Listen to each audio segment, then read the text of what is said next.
So, this is Portland here. I don't know. I don't want to offend anyone. But I'm seeing a few holes here in this deport the illegal immigrants argument, okay? So, I don't think that we should deport illegal immigrants. I think we should deport the unattractive, okay? Yeah, so that's what I'm going to be presenting here today.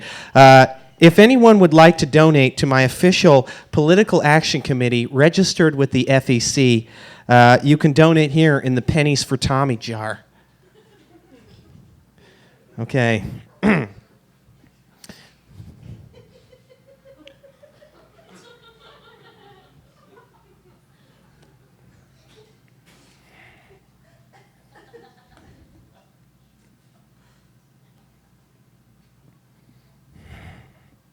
What the hell? What are all these buttons? There's not just a big button to switch the slide? What do I do here?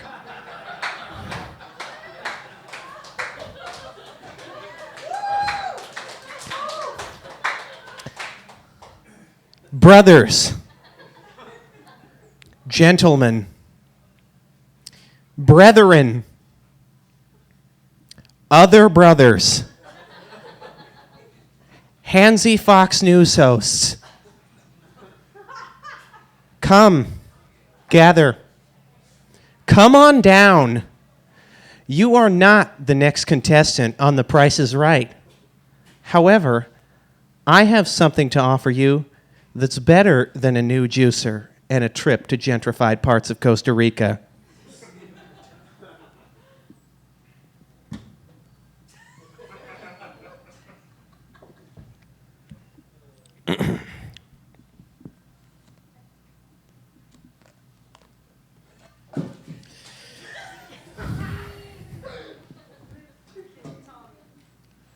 Donate. Pennies for Tommy. All right. God damn it.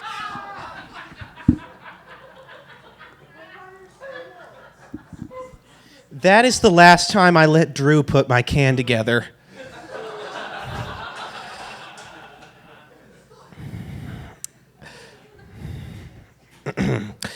What is the price you're willing to pay for peace of mind? What is the price you're willing to pay so that your 8 white, malnourished children don't have to, what is the price you're willing to pay so that your 8 white, malnourished children are safe, okay? What is the price you're willing to pay so that Noah, Isaiah, Josiah, Jeremiah, Jebediah, Mary, Sarah, Ruth, Malachi, Micah, and all the rest don't have to go to bed scared, okay?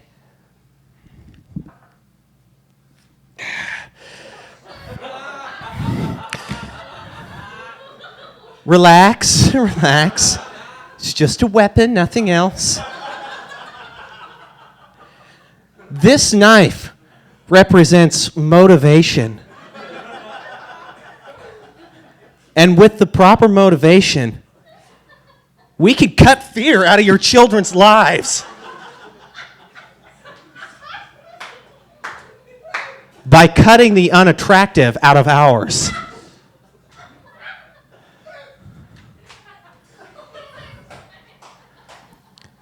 After what I'm about to propose to you today, dare I say that I think you will agree that that price is right.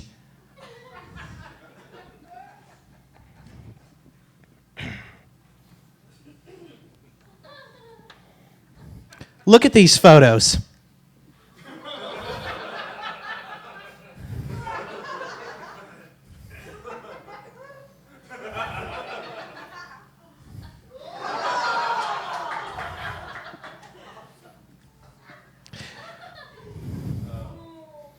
From your basic attraction and fraction, over here in the middle, to some of your more heinous violators out here around the outside, What do all of these people have in common?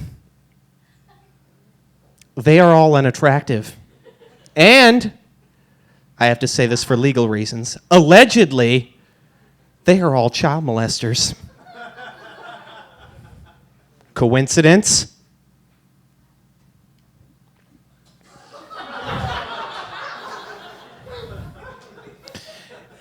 And by our own standards, over 320 million unattractive people living within our nation's borders, what are we supposed to do?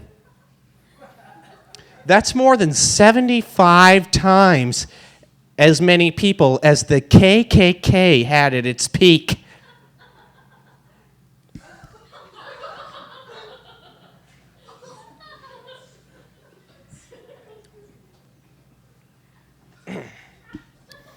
The Americans for a More American America Political Action Committee wants an America where all Americans can feel free to be as all-American as they want to be.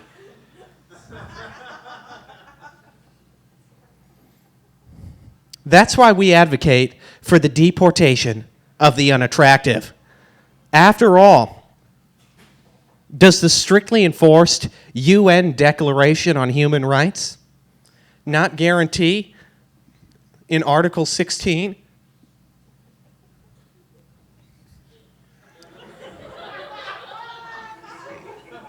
oh, that beer is hitting me. Well, the 2 beers and the 2 Long Island iced teas, but that's neither here nor there. Not guarantee us in Article 16 that all humans have the right to choose who we live with? Kinda. I reworded it a little bit. It's a human right, as sacred as that to bear arms. Not a human right. Why should the police be out giving a ticket to my Range Rover parked in a handicap zone when they could be giving the unattractive a ticket back to the UK where they came from?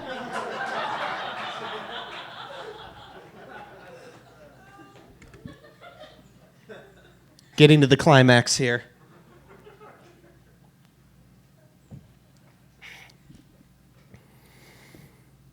So come, let us stand together and end the fight and deport the unattractive. Do it for our country. Do it for our freedom.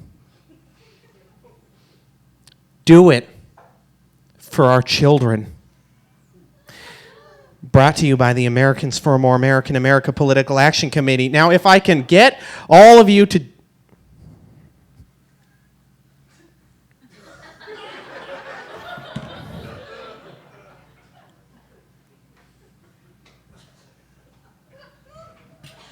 join in with me.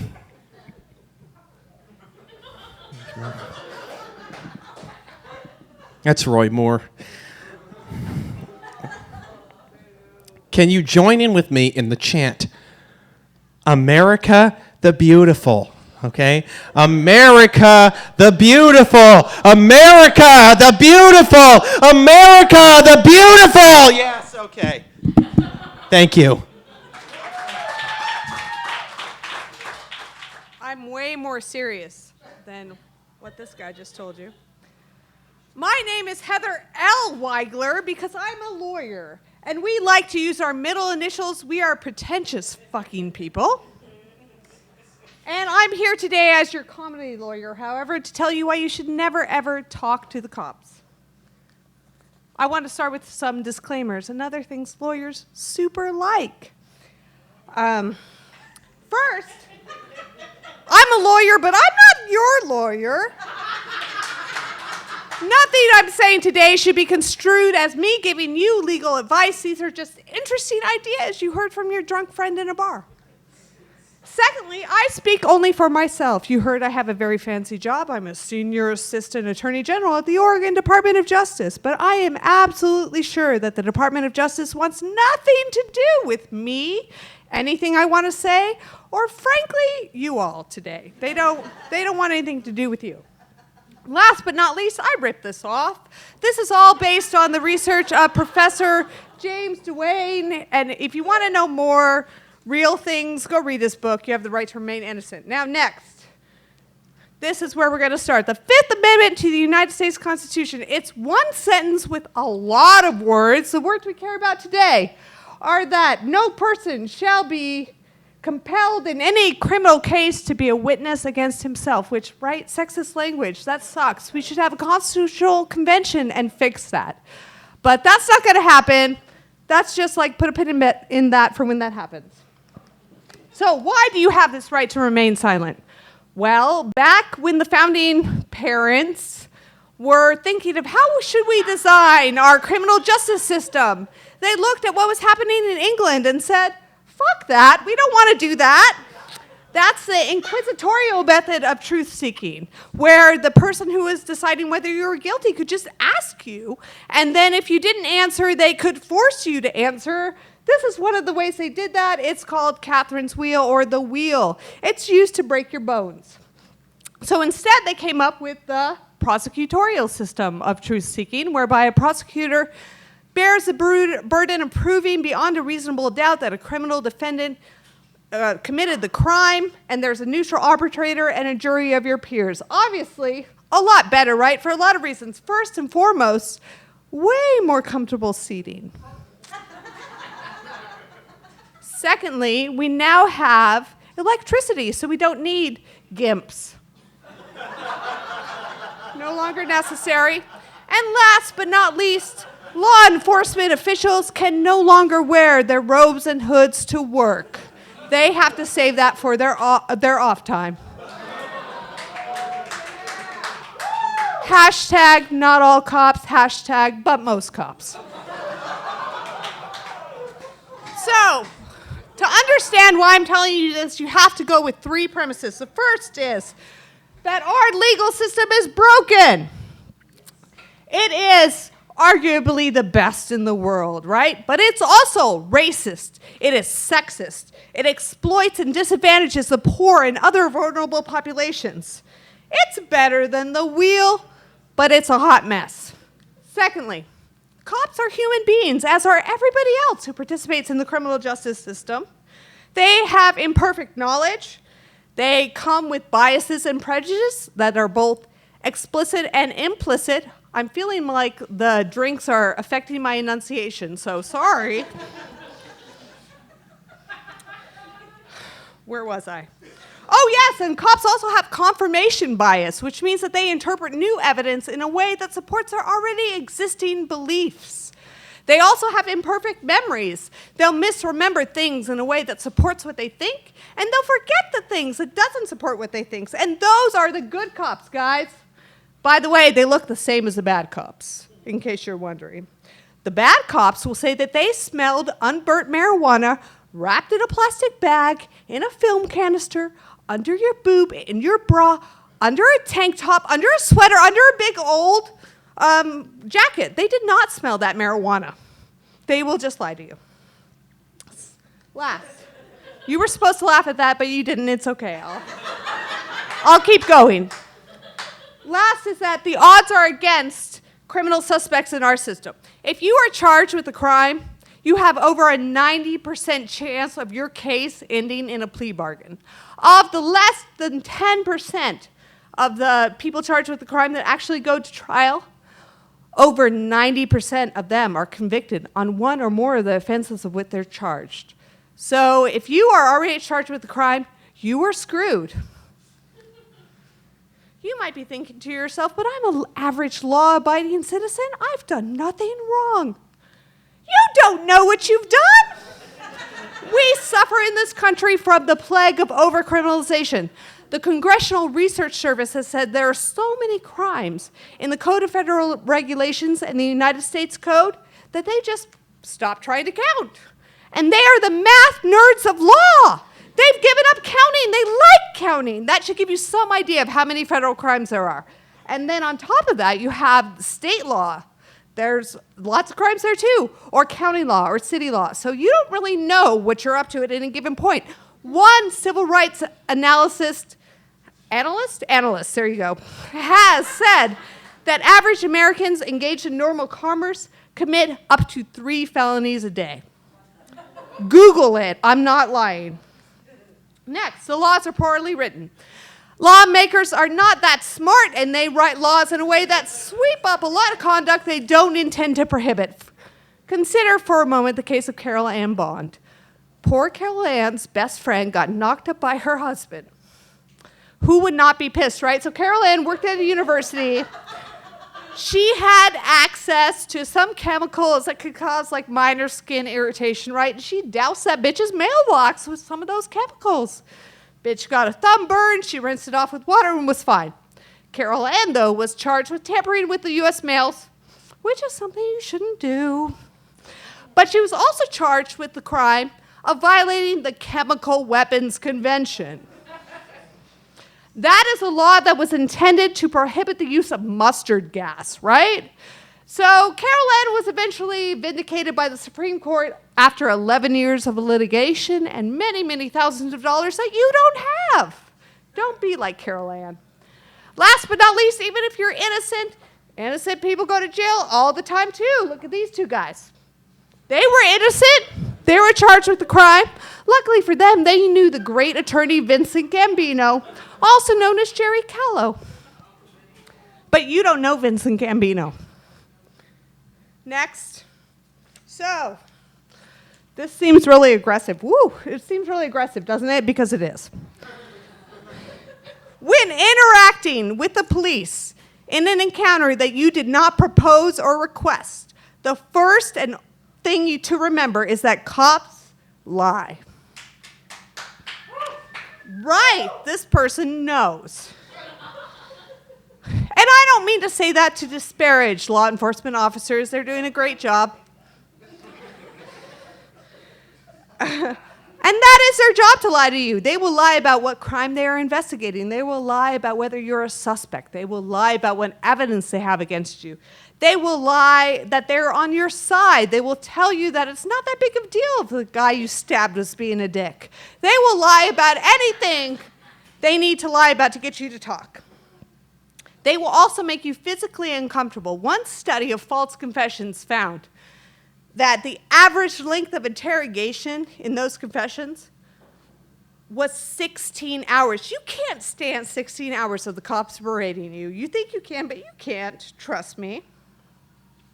Also, the innocent people are the most easily influenced by these tactics because they wrongly think that the truth will come out and justice will prevail. It won't.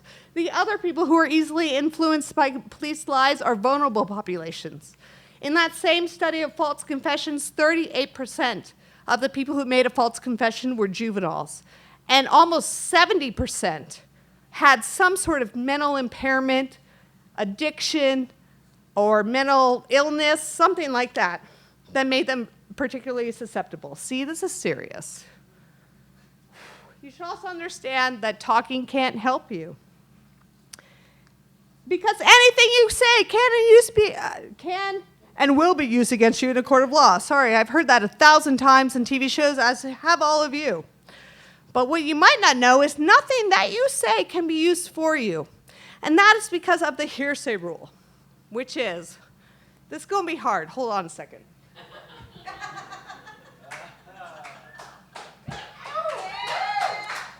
The lawyers know what I'm talking about. Hearsay means you can't offer as evidence an out-of-court statement made for the truth of the matter asserted. Where are my lawyer applause? I mean, come on. What that means is that if you say some shit, what will happen is that in court, the prosecutor will call the cop and say, did the defendant say all this stuff that made them sound guilty? And the cop will say, yeah, they did. They're totes guilty.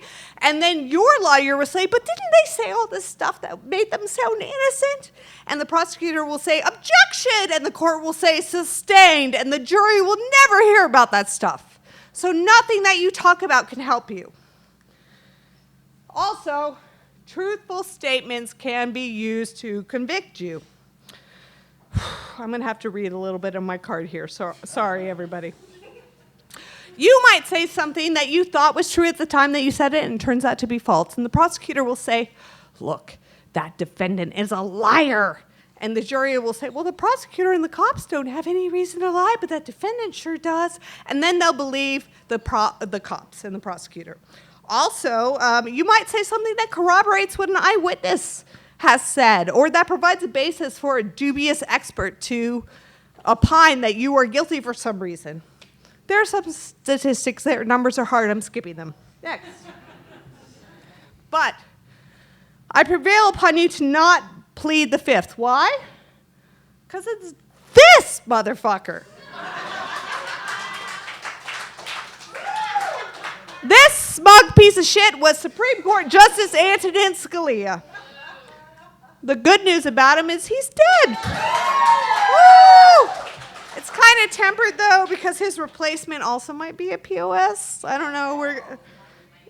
He is, but, like, how bad is it going to be? We're going to see. He's done some yes, some no. Anyway, the bad news about Antonin Scalia, there's a lot of bad news, actually, but one of the things is that he screwed up the Fifth Amendment before he died.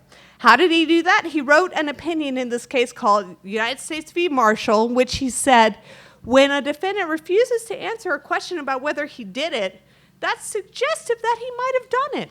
And then that dissent was used in a case called Texas versus Salinas, in which the Supreme Court said it was okay for an officer to go up to Mr. Salinas out of custody and say, so, would the shotgun shells in your shotgun match the shotgun shells at the scene of the crime?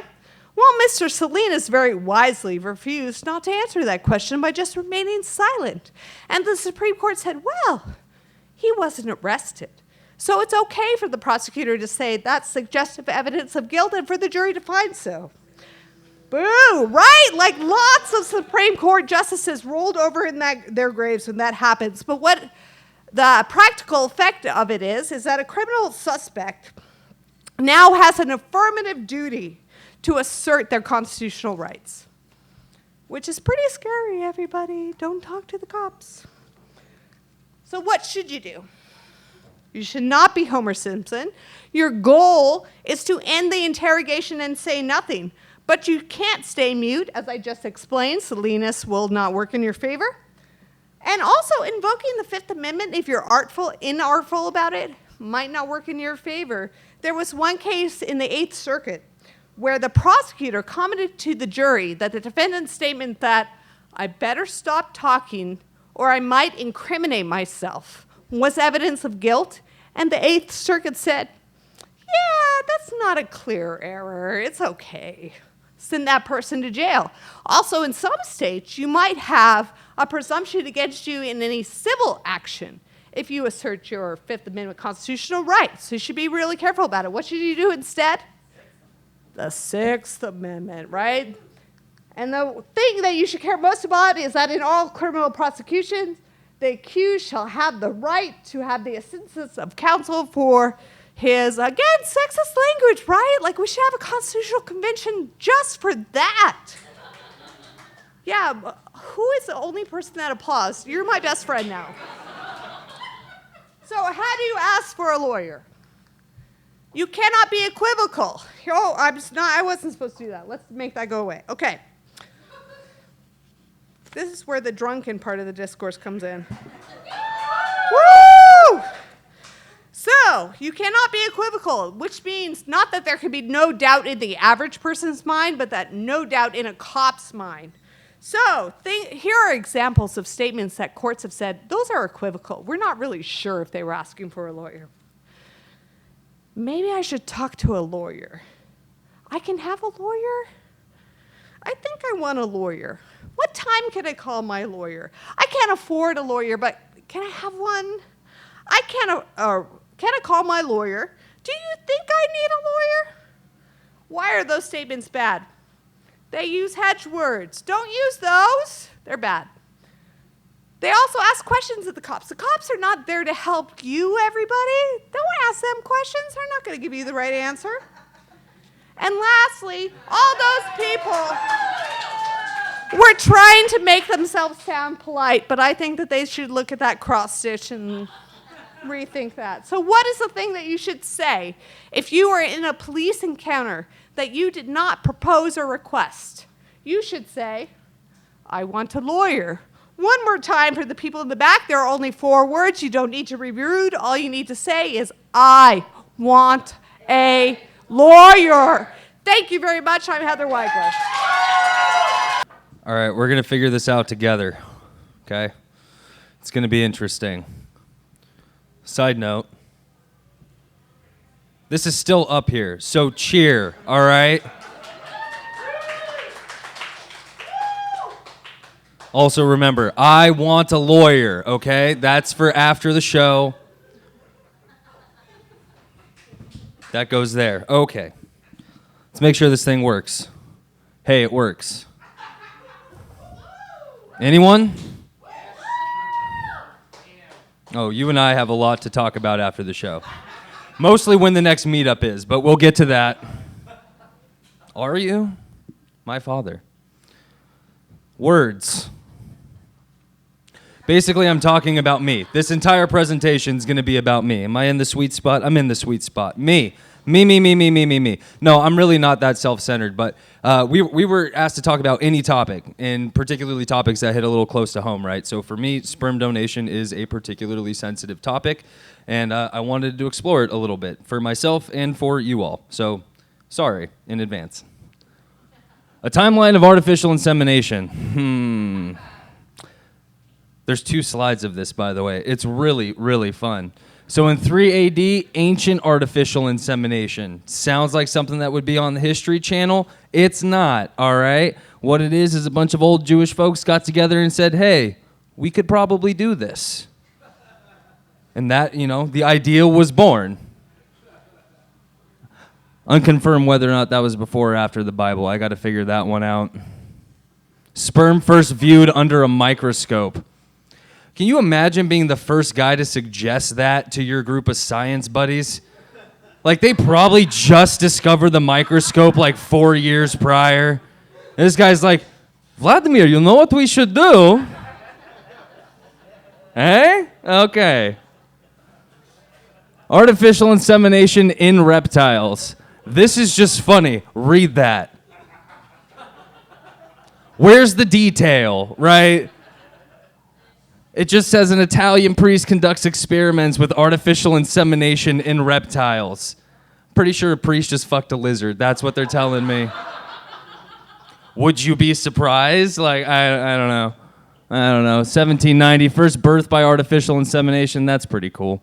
Darwin publishes Origin of Species. That's history. More history. Mendel publishes A Theory of Heredity. That's cool.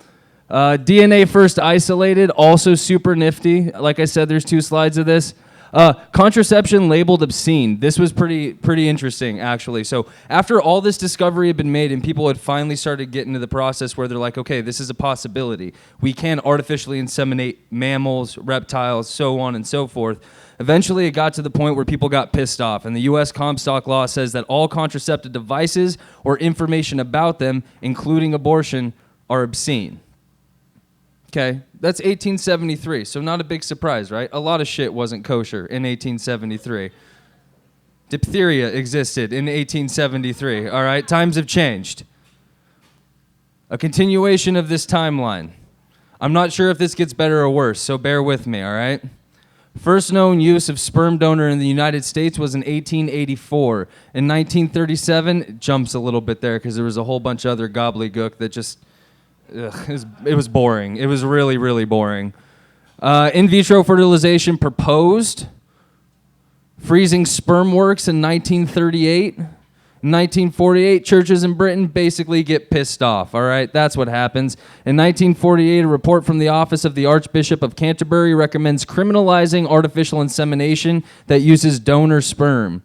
Concerned that such action would drive it underground, the process of artificial insemination, the British government discourages it, but does not criminalize sperm donation at the time.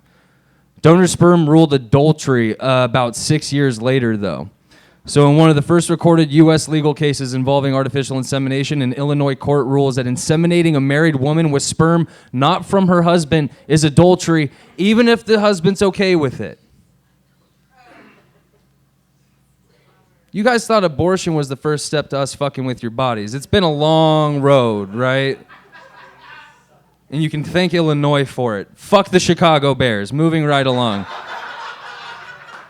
Pregnancies from frozen sperm. 4 pregnancies succeed using previously frozen sperm because apparently 4 people didn't give a fuck about the previously stated law in 1954. They were just like, you know what? That's great. Not doing it. 1978. First test tube baby born. Fun aside, I'm one of those test tube babies. I had a nickname in high school. It was Tubi. It was solid. And in 1978, this is cool, first time dead man's sperm used to conceive.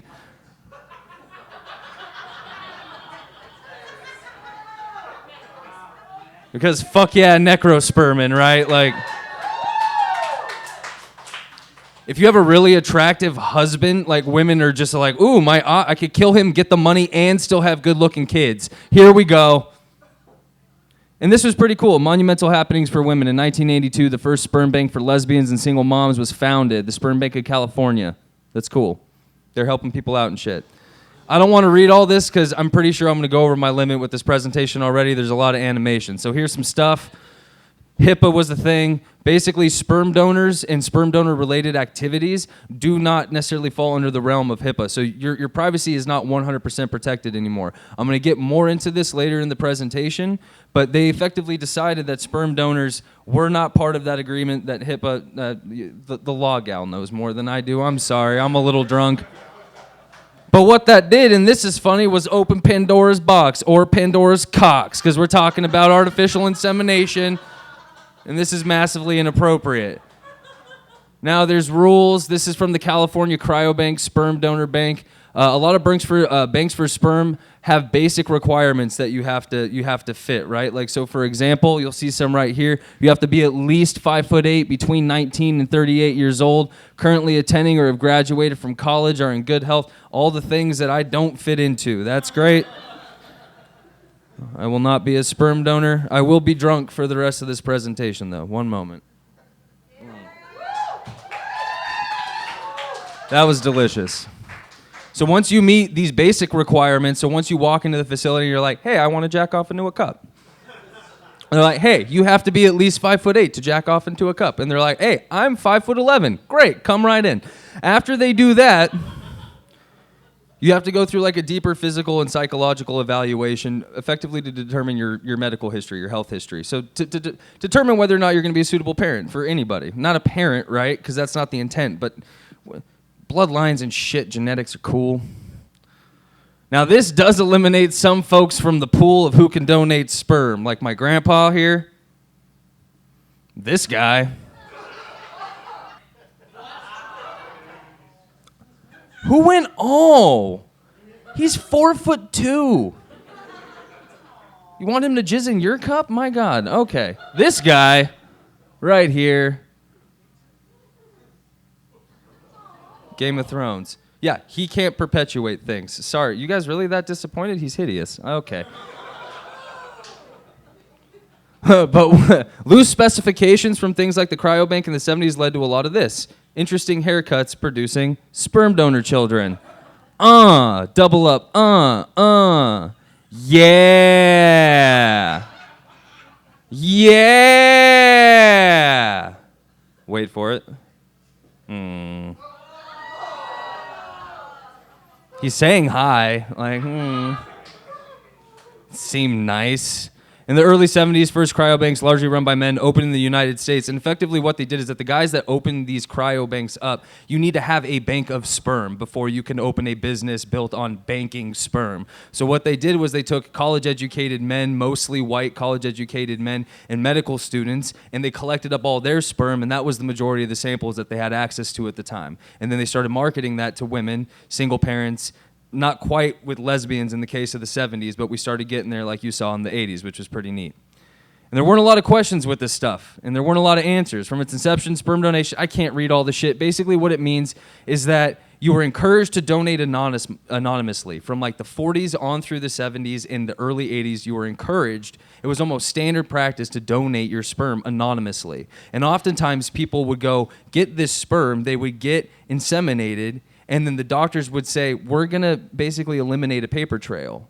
We're going to get rid of evidence that you came here and got artificially inseminated. We're going to get rid of evidence of who the donor was. We basically wanted to keep everything secret because you have to remember at the time, the social mores of society, the way people looked at things like marriage, sexuality, they weren't really catching up with, hey, I just can't get pregnant by this individual and I would like to have a child.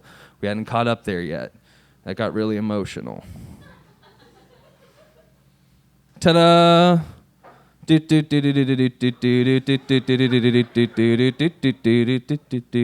Reynolds is on there, college degree black, college degree white. There's 4 college degree whites because it was the goddamn 70s. Sorry. Fit an Asian guy in there because I thought my friend was showing up for this and he'd be offended if I didn't do it. So there we go. So now it's easier, right? It is. You got things like Ancestry.com, 23andMe, Family Tree DNA, Donor Sibling Registry, which if anybody in here was ever wondering, hey, maybe me, you can go to Donor Sibling Registry, and if you have a donor number of even a friend of yours or a family member, you can actually look them up in this registry more often than not. You can figure out if you have other siblings out there. There are tools that help you. It's great. And there's a lot of weird stories that come with these tools. Like this guy found out he had 32 siblings. Holy shit, right? Like, wow. And then this guy, I thought, who will remember me in the man who fathered 200 children? I think that was in Sweden. And then this sperm donor plans to father 2,500 kids. I saw a picture of this guy. He's not going to father shit. They're not going to accept. He walked into the clinic and the security cameras like sent a message saying this guy needs to get out of here. Unsafe. But they market things to people. These are businesses. You have to remember that. And a lot of times these are multi-billion-dollar corporations now with the amount of data that we're feeding into them. So there is going to be a marketing strategy behind the information that they say that they're going to be able to provide you just by way of offering your DNA to catch up with somebody who may have been a sperm donor or to find a long-lost partner or a grandfather or a grandmother or what have you. Who's your daddy? And they want you to think it's nice guys like this. These are the guys that donate sperm, right? And then by checking your Y DNA against a huge database of other men who have either donated sperm or supplied their DNA in other capacities through the past, you can try and have a much easier chance of finding out who your dad is. And they want you to believe that it's really glamorous, and that's why you're spending all this money on these kits, to find out more about your life, to find out that you maybe have some royal heritage, that you're more special than you wake up feeling every morning. That's what they want you to think. They want you to think that these people might be relevant people in your life, that you're paying for something that will tell a rich history, divulge important medical information, help you with things. Here's what you're really getting. You're getting this guy. Interesting little statistic for you, okay? Who's Genghis Khan? Probably your fucking grandpa. That's who Genghis Khan is. 1 in 200 males throughout the world are direct Khan descendants. 1 in 200. Somebody in this room, this guy's your fucking great-grandfather, okay? Go home thinking about that. Do Ancestry.com. Have fun with that one. And it's almost too easy anymore, though. With all these websites, in 2010, experts in reproductive technology were starting to note that internet searchability, facial recognition software, and the future of DNA testing would soon render anonymity a promise that sperm banks could no longer keep. Holy crap. So you could, in theory, go into one of these places and say, hey, I want to help somebody reproduce. I think I have good genes. I have good sperm. But I can't keep my anonymity. I can't keep this quiet. Somebody could track me down. It's pretty crazy to think about, right? The tables have almost turned, whereas at one point we had no information. Now we almost have too much information on who donates. And anonymity is fading. These are the profiles that you used to get for some of these parents when it was anonymous, right? Look at these things right here. Anonymity, anonymous, race, Caucasian, German, Irish, Hungarian. That doesn't help anybody. Weight is in fucking kilograms. Oh, 215 pounds. Fuck Google, all right? Reported pregnancy, no. CMV status. I don't even know what half this stuff is, and a lot of times people may not know until they've gone into one of the clinics, right? These profiles are not, they're very basic. And profiles like this just remind me of the 3 weeks I spent on Tinder. That's what it does, because that's exactly what it feels like, right? You're kind of just searching through something that feels like a perfect match for what you were looking for. You get those choices, which is great. It kind of is. But then you get this guy whose education and occupation says, chef training, meat cutting specialist at Applebee's. That's not a job at Applebee's. I worked at Applebee's. Behind the grill, which is what a meat cutting specialist is. You're just a line fucking cook. The dude made $12 an hour just like me, and he's like, I'm a meat cutting specialist. You're not a goddamn butcher. And this is sad stuff, right? Because we're getting into the tail end of this presentation. And long story short, I don't have a dad. Okay, I never had a father. It never mattered to me. And when a lot of people hear that, this is what they think. They think these statistics from the Department of Justice. It's some really horrible shit. I don't need to read all of it. Suicide, though. 63% of youth suicides are the result of fatherless homes, right? 90% of all homelessness and runaway use. 85% of all children that exhibit behavioral disorders. This is really hitting close to home for me because I was a shithead in 5th and 6th grade. It was bad. It was really bad. Juvenile detention rate, substance abuse, everything. Look at these numbers. They're insane. And if you don't get caught doing any of this shit, you're 85% more likely to become a struggling comedian. It's great. They don't tell you that in the Department of Justice. So now that we all feel bad, why is this relevant? That's a test tube. That big droplet of sperm is clip art sperm. There you go. Thank you, Internet. Embryo doesn't come in clip art form. Equals, look at this little cutie pie. Look at this kid. Look at him. Look at that. Right? Yeah.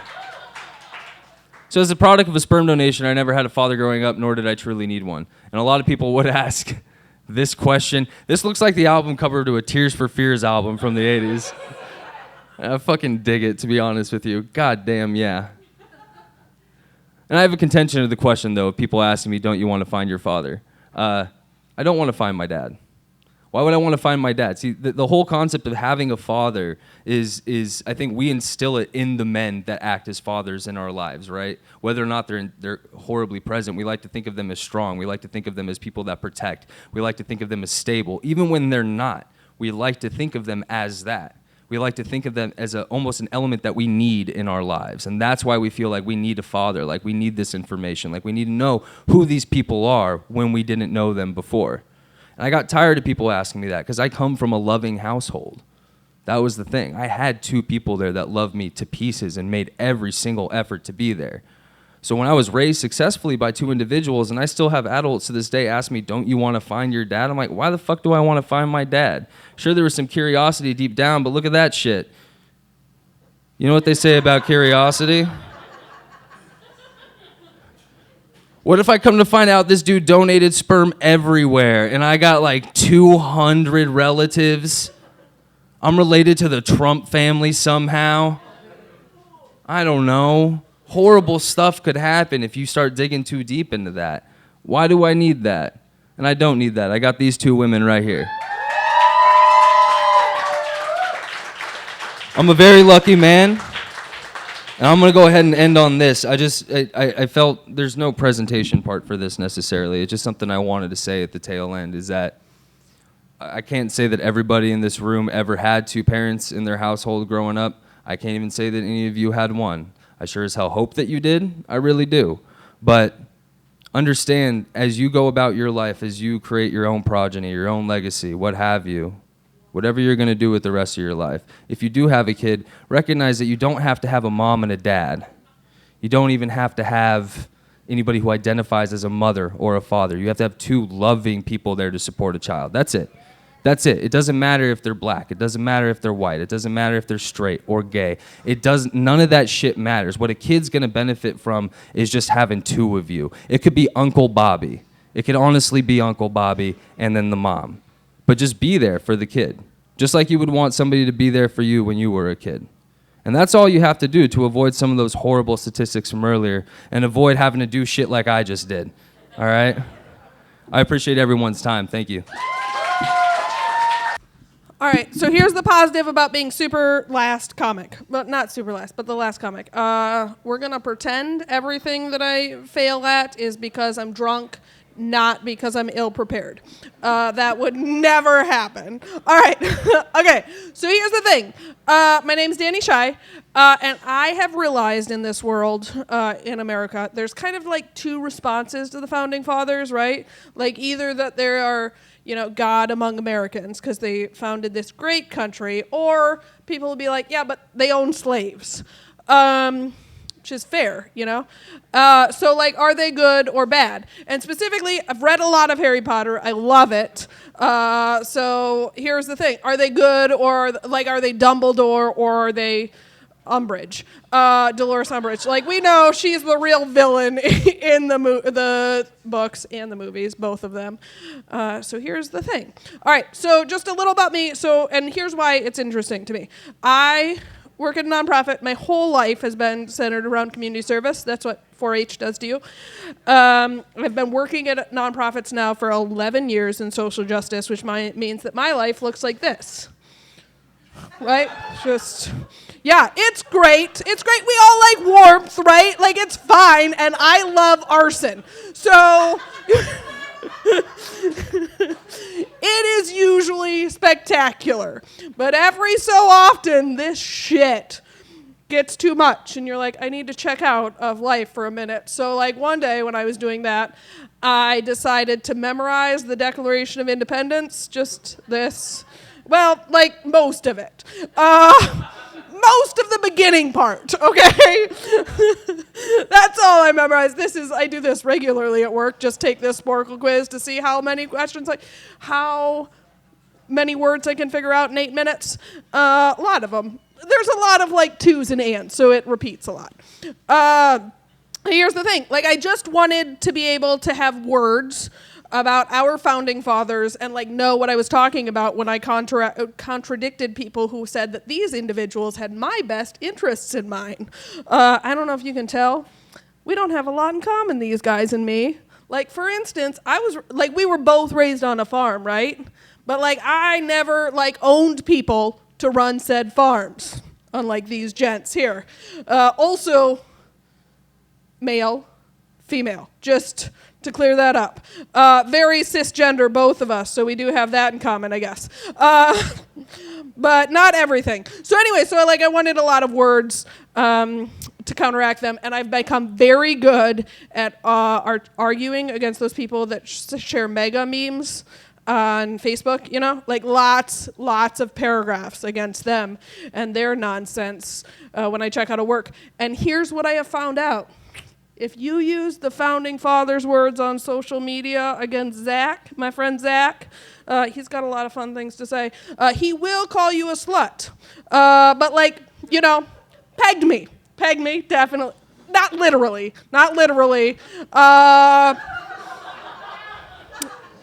Because here's the thing. I am for sexual freedom because, I definitely appreciate that it means that I don't have to sleep with men who think that I should be a small-minded penis pocket. That's just... Thank you. That's all I'm looking for. So that's just where I'm coming from. When I was thinking about it, this is, my experience and why I'm thinking about it. But, I think that it's valuable to ask, who am I to know things about our founding fathers? I don't know. I have no idea who I am. But, if you asked my dad, he would be like, she's literate. He's good with the compliments. My family is good with the compliments, is what I'm saying. My sister will tell you that I am a feminist, Portlander liberal. And I don't know why, but when she says it, you can hear the eye roll. I don't know how she manages that, but you can hear it. But I don't know why that would be bad things, I have been working as an active Democrat since since college. Thank you. If you Google my real name on the internet, this picture will pop up to prove that, yep, I'm actually a Democrat. Only because the Democrats force me to pledge when I wanted to intern. They're like, well, we'll give you a job, but like, give us some money. And I was like, okay. I know it's not funny. It's weird. I am also, here's the thing, my great-grandma will tell you that she is the fourth cousin to this president, Taft, you know? Yeah. Which means that I am a legacy. Or destined to die in a bathtub. One or the other. So the whole point, and then also, like, I just came back. Like, on Wednesday, I came back from Washington, D.C., or as, like, maybe we should know it, America's crotch rot, swamp crotch, I don't know. So I know things, all right? I know things. So back to the point, and, like, why I'm talking to you is, like, Dumbledore or Dolores? Dumbledore or Dolores? Where do we put George Washington and Thomas Jefferson, right? It's real hard to say. Couple disclaimers right off top. I am not going to talk about slavery. Because, and here's why. Even in Harry Potter, like, there is nothing as terrible or as evil as creating an entire economy based on selling people. Just Voldemort even couldn't think of it. So we're not going to talk about that. And also, if you don't know Harry Potter, I get it. It's inside Quidditch. But you can feel free to check out and just imagine that you're better than me. You aren't, but it's cool. So here's the part. Here's the part of the Declaration that we all know, that we all think about and talk about, that all men are created equal. And this is really the thing. But, like, why, when our founding fathers were like all men, were they not thinking about these fun individuals? Like, I don't know if you guys know about Geronimo, but he got shot a bunch of times. This is my favorite Geronimo story. He got shot a bunch of times in the stomach, and he had bullet wounds afterwards, and he lived, and he used to put, like, rocks in there and then shoot them back at people. Definitely not what our founding fathers were advocating for, right? Like, they were advocating that we kill a couple of these and that one of them turn into a penis pocket. Not great. Not great. And I get it, But, like, we need to remember that these were our founding fathers, The guys that dressed up like racist and dumped tea in the bay and were like, this is a great protest, Like, what were they thinking? That pussy hats were a bad idea? Definitely our founding fathers. This is John Adams is a racist. That's Sam Adams as a racist. Thank you. I'm drunk. Thank you. Or at least that's what we're claiming. I'm not ill-prepared. Definitely not that. So anyway, here's our founding fathers, right? So I think that when they were writing the Declaration, they weren't thinking about these fine individuals. They were thinking more like this. When Hermione presented the Spew Network to Harry Potter? Yeah. And they were like, but the house elves really like it. What else would they do? They're not smart enough. Like, that's what they were bred to do.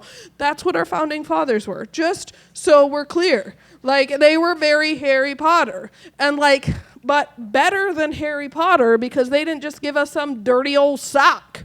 Remember this? It's sad. I mean, like, it's a happy moment, but, like, still, Dobie got a dirty sock. A dirty, nasty sock. And that's all Harry ever gave him. Just a lot of socks. Or, like, shitty knitted hats by Hermione. I don't know. But our founding fathers gave us the Declaration, which the suffragettes were like, hey, we're just going to modify it and use it to claim our moral high ground, right? It's great. It's great. I have my freedoms because of the great things that the suffragettes did, which is fantastic. But, so that's why, like, they're both good and bad is what I posit, Here's my favorite line in the Declaration. Well, the part that I memorized, right? That when a long train of abuses and usurpation, I don't know two of these words, usurpations and invices, I don't know, I can never spell them right on the Sporkle quiz, I have no idea. But here's the thing, I read this line, I called my dad, I was like, what the fuck? What the fuck were our founding fathers for when they were like, I am being like under an absolute train of despot? Drunk. I'm definitely drunk. What were our founding fathers thinking when they were like, I'm going to be reduced under an absolute train of despotism? They owned slaves. They literally raped women, stole their children, and sold them off. I don't think that they could claim what despotism was. How were they so myopic? And my dad was like, Danielle, they didn't really care. The Declaration was just like a poker play. Or, have you will, a game of chess, blah, blah, blah. Wizard's chess. That's what it is. And I was like, oh my goodness, that is wizard's chess. They were just like, hey, this is just one move where we get to blow stuff up. And hopefully we win in the end. We don't care what winning is. Which is cool because they also said, hey, Dani, I forget that my name is Dani on this comic scene. Dani, you have the duty to also blow stuff up if the government isn't acting on your rights. And now, wizard's chest is looking like fun, right? Like, this is the Declaration. It says. So my point here, not super well made because, again, like, not as great as prepared, but also a little bit drunk, is that the founding fathers were neither Dumbledore nor weird, creepy lady that made kids scar their hands, Dolores, but they were actually this dude, Snape. You know? The guy who you were all like, he bullies children, definitely feels good about himself by marginalizing society, but like he was good in the end, right? Like he helped the rebellion. He supported them. These are the founding fathers, that's all. Because as Sirius says, we all got evil inside of us. Something, I don't remember what the quote is. We're both of them. We're both. It's just a matter of which we act on. And the founding fathers acted on both. All right? And I'm going to add, like, if you're looking for reality, because you're a I don't care about Harry Potter person, I'll leave you with this reality. This is Malcolm X's quote. Yes, I did just steal it from the internet. I get it. But I also love him, and I read his autobiography, and I think that he's the greatest leader here in the United States. Thank you. Again, just read his autobiography. I don't really know things, but he can tell you, hey, if your hero is charged with sexual crimes, here's how you react to it. So I think that we should all think about him more often, is the point. It's not funny, but I will leave you with this. Like, here's the thing about Jefferson. If you disagree with me, I get it. You're an idiot. But if Jefferson was all great, why did he rape people when he could have just started Farmers for Farmers? Or Farmers Only, whatever it is. Yeah, if he was a god, he could have done this himself. That's all I'm saying. Okay, so that's my whole presentation. You guys been great. Thanks to Kyle and Megan for putting this on, and Kelly for hosting us.